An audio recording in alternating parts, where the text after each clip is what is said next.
नमस्कार, मेरा नाम है गौरव। देश में काफ़ी मुद्दे ऐसे होते हैं जिस पर हम पहले बात तो करते हैं और वो बात तब तक ही होती है जब तक उस मुद्दे पर कोई दूसरा मुद्दा हावी ना हो जाए।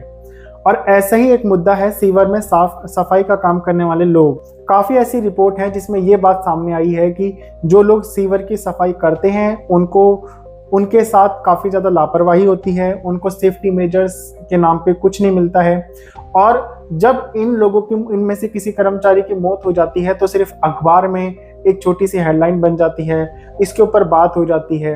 हालांकि ये कोई ऐसी बात नहीं है जो पहली बार निकल के सामने आई है। कई बार इसके ऊपर बात हो चुकी है, सुप्रीम कोर्ट भी इस पे अपनी सख्ती दिखा चुका है और राज्य सरकार, केंद्र सरकार सभी को निर्देश दे चुका है कि जो सीवर में सफाई का काम करने वाले लोग हैं उनके सेफ्टी मेजर्स को लेकर काम किया जाए।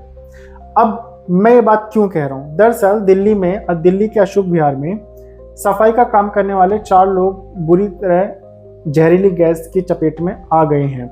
इनमें से 1 की मृत्यु हो गई है और 3 लोग अभी भी सीरियस कंडीशन में हैं। ऐसा नहीं है ये कोई पहली घटना है, नहीं, और भी पहले भी ऐसी घटनाएं हो चुकी हैं, इस पे बात हो चुकी हैं, परंतु बात के अलावा कोई और इस पे चीजें हमें कोई फर्क या डिफरेंस देखने को नहीं मिलता है, कोई परिवर्तन देखने को नहीं मिलता है। सरकारी आंकड़ा खुद कहता है कि जो भी लोग सफाई का काम करते हैं सीवर में उनमें से 90% लोगों के पास कोई भी सेफ्टी इक्विपमेंट नहीं होते हैं, कोई भी उनके पास ऐसे उपकरण नहीं होते हैं जिससे कि उनकी सुरक्षा हो सके। मजबूरी है लोगों की सफाई उस सीवर में जाके सफाई का काम करना। अगर इन्हीं लोगों को सेफ्टी चीजें दी जाएंगी तो ये लोग क्यों नहीं काम करेंगे उस सेफ्टी का चीजों के साथ?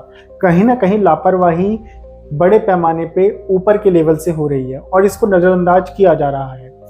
या तो सुप्रीम कोर्ट की जो पहले की गाइडलाइंस हैं जो उन्होंने सख्ती दिखाई है उसको सीरियस नहीं लिया जा रहा है, या सरकार और राज्य सरकार दोनों ही सरकारों का इस तरफ ध्यान नहीं है। ऐसी घटनाएं बताती हैं कि किस तरीके से आम लोगों के जीवन के साथ खेला जा रहा है। अगर मैं सरकारी रिपोर्ट की बात करूं तो 2019 से 2023 के बीच लगभग 377 लोगों की मौत हो चुकी है और ये सभी वो लोग हैं जिन्होंने सीवर में जाके सफाई करी है।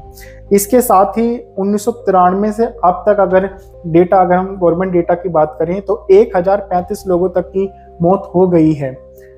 इसके साथ ही राष्ट्रीय सफाई कर्मचारी आयोग है, अगर उसके डेटा की बात करें तो उसके अनुसार 1993 से लेकर अब तक 2020 तक लगभग 928 लोगों की मौत हो चुकी है।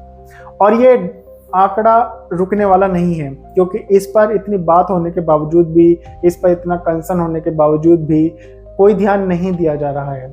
जो 4 लोग सफाई के दौरान सीवर में उतरे थे उनकी जिम्मेदारी कौन लेगा? किसकी जिम्मेदारी तय होगी कि जिस एक व्यक्ति की मौत हुई है, 3 जो लोग घायल हैं, उसके जिम्मेदारी कौन लेगा? कौन जवाबदेही तय करेगा? हम और आप एक बार के लिए ये बात एक लिमिट तक कर सकते हैं, लेकिन इस पर जब तक रूल नहीं बनेगा, इस पर जब तक सख्ताई से चीजें नहीं होंगी, तब तक नियमों का पालन ठीक से नहीं होगा, तो कैसे हम यह विश्वास दिला सकते हैं कि सफाई का काम करने वाले लोगों की सुरक्षा का पूरा ध्यान रखा जा रहा है?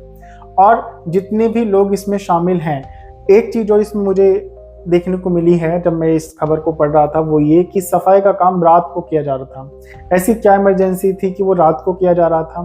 और अगर किया भी जा रहा था तो इसमें एक जो सवाल उठता है वो यह उठता है, क्या रात को काम इसलिए किया जा रहा था ताकि लोगों की नजरों से बचा जा सके, ताकि ये चीज हाईलाइट ना हो सके? आपका इस पूरे मामले पे क्या कहना है जरूर बताइएगा। वीडियो को जरूर लाइक कीजिएगा, कमेंट जरूर कीजिएगा और जरूर इस मुद्दे पे अपनी राय रखिएगा और चैनल को सब्सक्राइब जरूर कीजिएगा। नमस्कार।